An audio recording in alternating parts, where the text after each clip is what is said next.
चोपड़े में, जिसको archaeology department कहते हैं, उसमें कहीं भी जैन मंदिर का उल्लेख है ही नहीं। नरसे नागा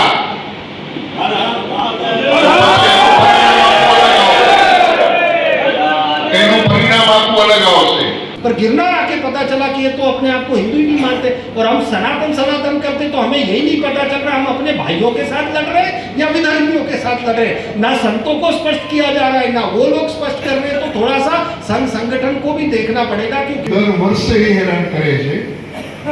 आम जोवा जाइए तो जैन समाजना स्थानकवासी होय के डेरावासी होय एना तरफथी पण पालिताणाथी तमे जोई लो ત્રાસ છે। અને જે હમણાં 5 દિવસ પહેલા જે આ ઘટના બની છે, એ ઘટના હકીકતની અંદર આખા જૂનાગઢને ધ્યાન લેવાની જરૂર છે। કેમ કે આજે જૂનાગઢની અંદર શિવરાત્રી અને પરિક્રમા બે મેળા એક જૂનાગઢની આજીવિકા છે। અને આજે જૂનાગઢના હરેક વેપારી, હરેક હિન્દુ સંગઠનો એની અંદર સહકાર આપી કરીને હકીકતમાં એ દિવસે જૂનાગઢ બંધ રહેવું જોઈએ। ત્યારે ખબર પડે આ લોકોને કે સંગઠન શું છે। આજે જે આવે સ્વામિનારાયણ તો હાલો સનાતન ઉપર, જૈન તો કે હાલો સનાતન ઉપર, તો સનાતન શું બાવળીબાઈનું ખેતર છે? હાલી નીકળ્યા છે બધા જે હોય સનાતન ઉપર, સનાતન ઉપર। એટલે અમારી ખાસ વિનંતી છે કે જે સાધુ સમાજ આજે જે પ્રયત્ન કરી રહ્યો છે, તો સાધુ સમાજ સાથે સમાજને પણ જોડાવવું જોઈએ। અને આવા જે કૃત્યો આધ્યાત્મિક દ્રષ્ટિએ જોવા જઈએ તો આજે અમારા ઈષ્ટ દેવતા ઉપર કુર્સીઓના ઘા કરે, પૂજા પાઠની સામગ્રી હતી અને પગથી ઠેલા આપે, તમે વિડિયો બધા જોયા હશે। તો આજે અમે સરકારને, ખાસ ગુજરાત સરકારને અપીલ કરું છું કે આના ઉપર થોડું ધ્યાન દે। કેમ કે આ સનાતન ધર્મ માટે આજે દિલ્હીના બેઠેલા મોદી સાહેબ જે કરી રહ્યા છે, તો ગુજરાત ગવર્મેન્ટની કઈ ફરજ નથી થતી। ગુજરાત ગવર્મેન્ટ કઈ નથી કરતી, કેમ નથી કરતી? એનું શું કારણ છે? કેમ મૌન બેઠી છે?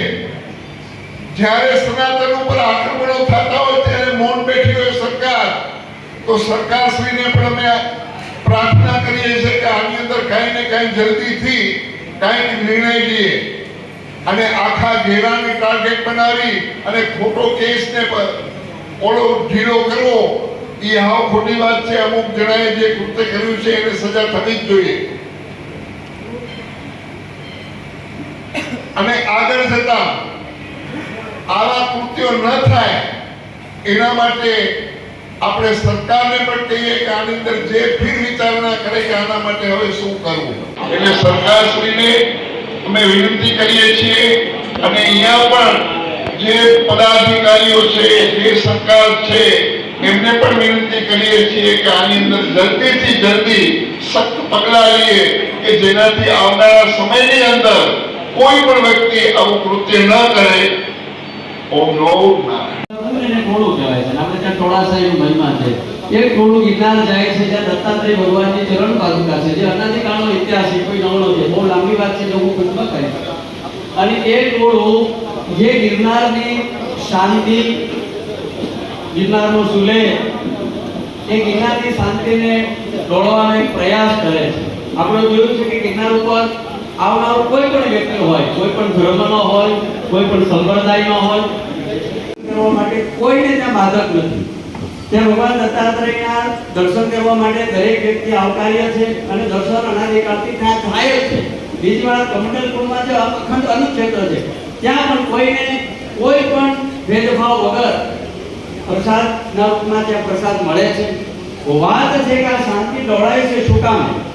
અને વારંવાર જૈનો દ્વારા ક્યારેક લાડુ ચડાવવાના બાને, ક્યારેક દર્શનના બાને, ક્યારેક પૂજાના બાને ત્યારે કોઈ નામ ના બાંધે. હમણાં તમે જોયું કે ગુજરાત સરકારે એમ કે દત્તાત્રેયનો ગિરનારનો વિકાસ કરવો છે, એમાં પણ જૈનોને વાંધો છે કે દત્તાત્રેયને નામ તમે કાઢી નાખો. હવે તમે કહો કે જૈનોને જો એક હિન્દુનો જ ભાગ ગણવામાં આવતો હોય તો વિરોધ શું કામ?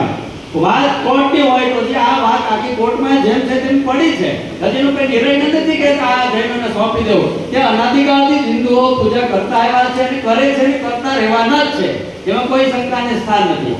આ દત્તાત્રેય ભગવાન એ સનાતન ધર્મનું જ એક આસ્થાનું કેન્દ્ર છે.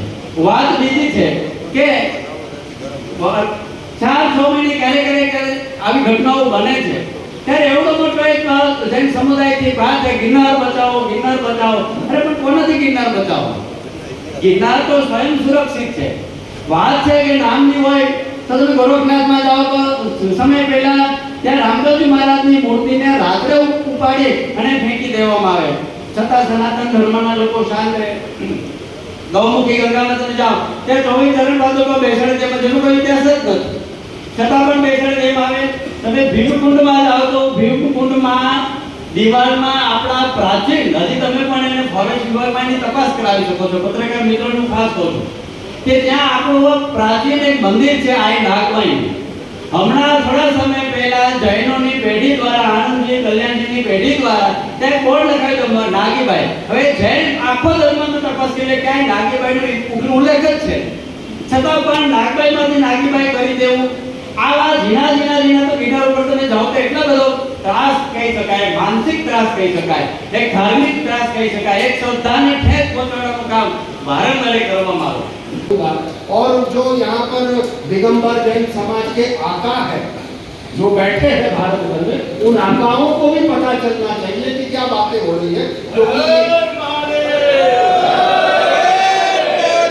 क्योंकि ये नागा बाबाओं का मेला है, अपना पिंडदान करके आता है, तो जो पिंडदान करके आया है वो सामने ही बात करता है, पीठ पीछे नहीं करता.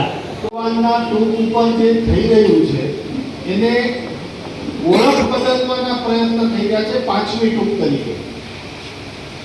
એ ઓળખ બદલવાના પ્રયત્ન કેવી રીતના થઈ રહ્યા છે? હવે ટૂંકની વાત કરીએ તો ટૂંક કેવી રીતના થાય?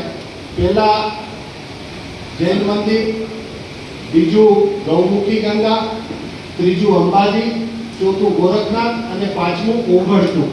તો 5મી ટૂંક તો ઓગળ ટૂંક થાય, 6ઠી ટૂંક દત્તાત્રેયની થાય, 7મી ટૂંક જે છે અનસુયા માતાની, 8મી ટૂંક જે છે એ રેણુકા માતાની, અને 9મી ટૂંક જે છે એ મહાકાળી માતાના જ્યાં બેસના છે, નવનાથ સિદ્ધોને 84 જ્યાં બેસના છે.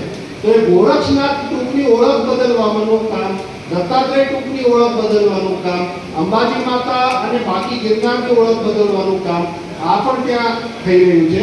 વચ્ચે તો એવું થયું હતું કે ભવનાથ તળેટીને गिरनार तळेटी, भवनाथ तळेटी ने जय तळेटी एवी रीतना चोपड़े में, जिसको आर्कियोलॉजी डिपार्टमेंट कहते हैं, उसमें कहीं भी जैन मंदिर का उल्लेख है ही नहीं. अगर आप ऊपर के जैन मंदिर की बात करोगे तो आर्कियोलॉजी डिपार्टमेंट में साफ साफ लिखा है रा खेंगार का महल, यानी खेंगार राजा का महल. अब क्या हुआ कि जब विस्तारवाद की बात आई, धर्म के विस्तार की बात आई, तो गिरनार के तीर्थ में अब उनके उसमें लिखा है नहीं लिखा है मैं उसमें नहीं जाता, क्योंकि मुझे किसी की भावना को आहत नहीं करना है, पर जो यहाँ का सत्य है वो बताना है. तो क्या हुआ, 200-400 साल पहले की बातें हैं. राजा खेंगार जी का जो महल था, मुगलों से लड़ रहे थे, तो वो लड़ाई करते वक्त लड़ते थे और स्त्रियों को दूषित करते थे. तो राजा खेंगार ने राणक देवी जो है उनके रहने के लिए तीर्थ के अंदर भगवान के चरणों में रहे राणक देवी, दूषित ना हो स्त्री, इसलिए वहां पर महल बनवाया और संतों के चरणों में रहे, इसलिए शिव मंदिर और शक्ति मंदिर वहां पर बनवाया. उसकी संरचना से पता भी चलता है, आर्कियोलॉजी डिपार्टमेंट में इसका पूरा वर्णन है. अब जैन समाज है या उनके अंदर जो श्वेतांबर दिगंबर पंथ है, उनके आपस में भी बहुत लड़ाइयाँ चलती है. श्वेतांबर पंथ वाले हैं वो वस्त्र पहनते और दिगंबर पंथ वाले वस्त्र नहीं पहनते, तो भगवान के साथ भी उनका वैसा ही है, वस्त्र पहनाते और एक में वस्त्र नहीं पहनाते. अब उनकी लड़ाई है, वो जाने। पर इनके अंदर स्पर्धा भी है, श्वेतांबर से ज्यादा दिगंबर के मंदिर हो, दिगंबर से ज्यादा श्वेतांबर के मंदिर हो, नहीं हो वहां पर दावा ठोक दो, और ऐसा सब कुछ चलता है। अभी अभी कल परसों ही वाशिम में अंतरिक्ष पार्श्वनाथ भगवान के वहां लकड़ी, चाकू, ऐसे सब तरह से लड़ाइयां उन दोनों की हुई है, बहुत वहां पर बड़ी लड़ाई हुई, जो टीवी और उसमें भी आई है। तो इन्होंने क्या किया, यहाँ के नवाब थे, उनके साथ डील करके, यानी पैसा वैसा दे करके, वो राख हिंगाल का महल जो है उसको लिया, और वहां पर वस्तुपाल तेजपाल नामक जो उनके प्रतिनिधि थे या पैसे वाले थे, उनके द्वारा वहां पर जैन मंदिर बनवाए गए। इतिहास के साथ भी छेड़छाड़ करते हैं, उसके पत्ते बदलवा देना, किस तरह से काम करना, ये सब कुछ करते हैं। अब जैन मंदिर हुआ वहां पर। अब इनका तरीका कैसा है कि जो ब्यूरोक्रेट्स है, सरकार में नेता है, न्यायपालिका है, मीडिया है, और ऐसे जो लोकतंत्र के स्तंभ है सभी, वहां पर जो बैठे हुए लोग हैं, यदि वो जैन हैं तो उनको धर्म का वास्ता देते कि धर्म के लिए तुमको करना पड़ेगा, और जो जैन नहीं है उनको पैसे से या फिर जो भी व्यवस्था चाहिए उसको, और जो भी में फिर वो हर तरह की व्यवस्था, वो व्यवस्थाएं प्रदान करके उनको करप्ट करते हैं, और अपनी बात मनवाना या जगन उस भूमि को लेना, मंदिरों पर कब्जा करना, अपनी पॉलिसी में डलवाना, ये सब काम करना, सब कुछ करते हैं। शुरू किया, महाराष्ट्र में चलता है दिगंबरा दिगंबरा श्रीपाद वल्लभ दिगंबरा, बस उस बात को पकड़ा 200-400 साल पहले, और यहाँ दावा ठोक दिया कि हमारा नेमिनाथ है। अब नेमिनाथ बोलने के बाद दिक्कत ये हुआ वहां पर कि उनको मोक्ष दिया, तो मोक्ष देने वाले परमात्मा तो वहां बैठे ही थे मेरे भाई, तभी तो मोक्ष मिला। गुरु बैठे थे, जगत गुरु बैठे थे। अब आगे की बात आप अगर देखोगे तो गुरु गोरक्षनाथ, अंबा माता, तो ये क्या इन्होंने चालू किया, पहचान बदलने का काम चालू किया। अंबा माता को कहते हैं हमारी पद्मावती देवी है, शासन की देवी है, शासन देवी। गोरक्षनाथ जी के वहां अनिरुद्ध कुमार और प्रद्युमन कुमार के चरण चिन्ह है, और दत्तात्रेय भगवान के वहां नेमिनाथ भगवान के चरण है। अरे पर इतिहास में, रिकॉर्ड में कहीं कुछ नहीं है, तुम क्यों बार बार लड़ते हो, और क्यों यहाँ की शांति बिगाड़ने आते हो भाई? अब आओ, दर्शन करो, निकल जाओ। वहां की पद्धति वर्तमान में, अच्छा चलो एक सब कुछ भूल जाओ, वर्तमान में वहां पर सनातन हिंदू परंपरा की पूजा पाठ और गुरु दत्तात्रेय भगवान के चरण चिन्ह है, वो वहां पर है, उसको सम्मान दो, दर्शन करके निकल जाओ, मन में बोल दो नेमिनाथ, निकल जाओ भाई। पर वहां परेशान क्यों कर रहे हो? पर नहीं, वीडियो आपने देखा, और क्या होता था, बार बार ये लोग आकर के परेशान करते थे, वहां पर पीड़ा देते थे। तो वहां के नागा साधु अपने आराध्य के साथ अगर कुछ हो रहा है तो वो तो भड़केगा, अब वो भड़केगा तो वो फिर हाथ पैर भी चला लेता था, थोड़ी वाणी भी उसकी। अब नागा साधु को थोड़ी ना ऐसे पता चलता है, वो तो शास्त्र भी पढ़ लेता है और शस्त्र भी ले लेता है, तो वो अपनी बातें रखता था, और उसकी वजह से इन्होंने एक इमेज क्रिएट की कि वहाँ साधु मारते हैं, साधु मारते हैं, साधु मारते हैं। तो मुझे कई वरिष्ठ नेताओं और संघ के हुआ क्या है, इसके दुष्परिणाम क्या आ सकते हैं? अरे तुम लोग जो यहाँ पर आए हो, आप आइडेंटिफाई भी हो चुके हो, अपनी शामत मनाओ के साधु समाज चुप बैठा है। महेश गिरी बापू ने प्रार्थना की, सबने पीठों से प्रार्थना में बापू ने बोला, सब शांत बैठे हैं। महाराष्ट्र की शांत बैठा है, क्योंकि बार बार हम हाथ जोड़ के विनती कर रहे हैं। तुम्हें पता भी है, तुमको जहां भी हो, ये सब सेना जो है, नागा साधु, और ये दो सेना इस भारत में है जिसको कंट्रोल नहीं कर सकता कोई, एक नागा साधु और दूसरा जय शिवाजी जय भवानी। ये दो सेना अगर निकली तो आप अंदाजा नहीं लगा सकते क्या हाल होगा। आपने गुनाह क्या किया, आपको पता भी है, और ऊपर से उन्होंने ये इतना बढ़ा क्यों? इन लोगों ने क्या किया बापू, इन्होंने यहाँ वीडियो बना करके और जीत का जश्न मनाने के वीडियो बनाए, और वो फिर बहुत वायरल हुए, और उसकी वजह से ये सब कुछ हुआ।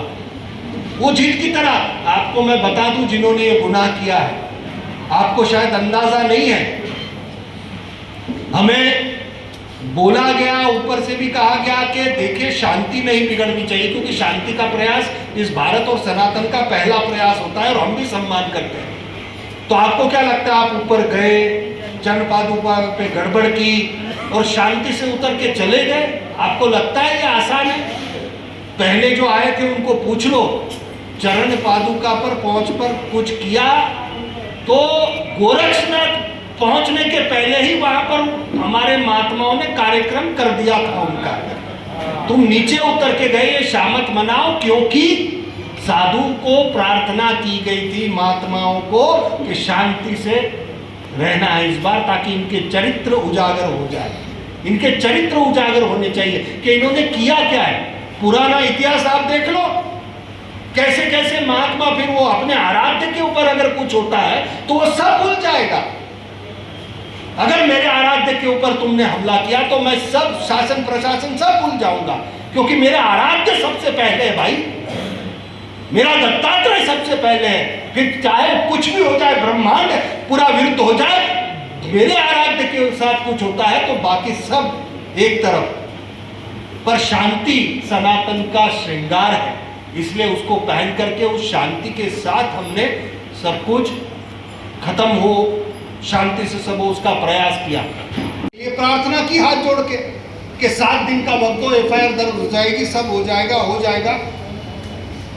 बड़ा हैरान हूं मैं, 7वां दिन है, एफआईआर अभी तक भी इन्होंने नहीं ली, ना दर्ज की, ना उनको पकड़ा गया अभी तक।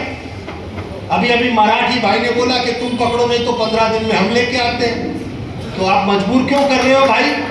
मजबूर क्यों कर रहे हो उनको?